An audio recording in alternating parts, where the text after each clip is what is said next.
ஆண்டவராகிய இயேசு கிறிஸ்துவின் நாமத்தில் உங்கள் யாருக்கும் அன்பின் வாழ்த்துக்கள்.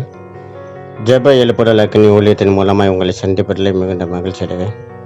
இந்த நாள் தியானத்துக்கு நாம் எடுத்துக்கொண்ட வேத பகுதி அப்போஸ்தலர் நடவடிக்கைகள் 1வது அதிகாரம் 8வது வசனம். பரிசுத்த ஆவி உங்களிடத்தில் வரும்போது நீங்கள் பலன் அடைந்து பூமியின் கடைசி பகிர்ந்தமும் எனக்கு சாட்சிகளாய் இருப்பீர்கள். இதை கேட்டுக்கொண்ட அருமையான கர்த்தருடைய பிள்ளைகளே, நம்முடைய வாழ்க்கையில், கிறிஸ்தவ வாழ்க்கையில் நாம் எதை பெற்றுக்கொள்வோமோ இல்லையோ, பரிசுத்த ஆவியின் அபிஷேகத்தை நாம் பெற்றுக்கொள்ள வேண்டும். இன்றைக்கு அநேகரை நாம் கேட்கும்போது சரீரத்தில் பலனற்று காணப்படுவோம், ஆவியிலையும் பலனற்று காணப்படுவோம்.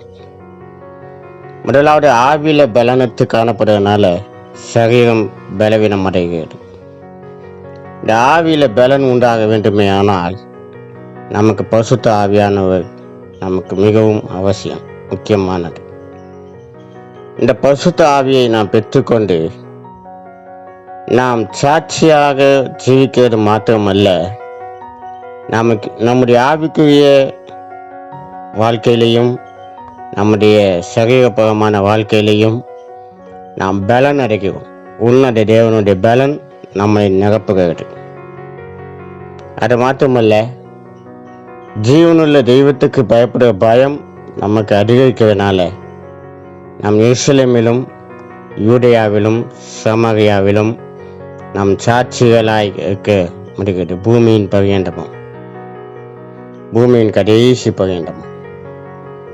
இதை கேட்டுக்கொண்டு அருமையான கர்த்தருடைய பிள்ளைகளே, பரிசுத்த ஆவியானவருடைய பலன் நம்மை ஆளுகை செய்யும் போது பலவீனனும் தன்னை பலவான் என்று சொல்வானாக என்று எழுதியபடி நம்முடைய சரீரத்தில் காணப்படும் எந்த பலவீனம் இருந்தாலும் சரி, அது பலவீனமாகவே நமக்கு தெரியாது. அருமையான கர்த்தருடைய பிள்ளைகளே, பரிசுத்த ஆவியின் பலனை கொண்டு நம் மாம்சீக பலவீனத்தை நம்மால் நீக்க முடியும். அதை ஒரு பொருட்டாக நாம் எண்ணிக்கொள்ள முடியாது.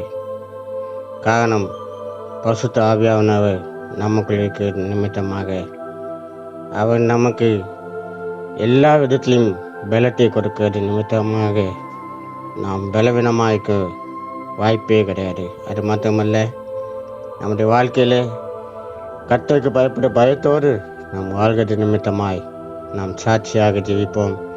நாம் நடக்க வேண்டிய வழியை நமக்கு காட்டுவார், செவ்வையான பாதையில் நம்மை நடத்துவார்.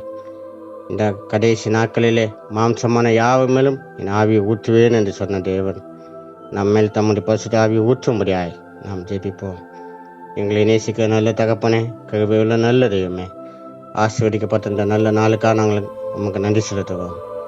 பரிசுத்த ஆவி உங்களிடத்தில் வரும்போது நீங்கள் பலன் அடைந்து தகப்பனே உங்கள் ஸ்தோத்திரம், பூமியின் கடைசி பகிர்ந்தம் சாட்சிகளாய்ப்பீர்கள் என்று எழுதியபடி சாட்சிகளாக இருக்க நாங்கள் உண்மையிலே பலன் கொள்ள தரியாக்களாகி எங்களை நீ ஆஸ்வதித்து வழிநடத்த வேண்டும் என்று நாங்கள் ஜெபிக்கிறோம். உன்னத தேவனுடைய ஆவியை நாங்கள் பெற்றுக்கொண்டு இந்த உலகத்துக்கு உப்பாய்க்க வெளிச்சமாய்க்க எங்களுக்கு கிருபை பாராட்டும். புதிய கல்வியாண்டுக்குள்ள நுழைந்திருக்க ஒவ்வொரு பிள்ளைகளையும் கற்று ஆசிர்வதிங்க. இந்த நாட்களில் தங்களுடைய பிறந்த நாள், திருமண நாள் அனுசரிக்க பிள்ளைகளை கற்று ஆசிர்வதிங்க.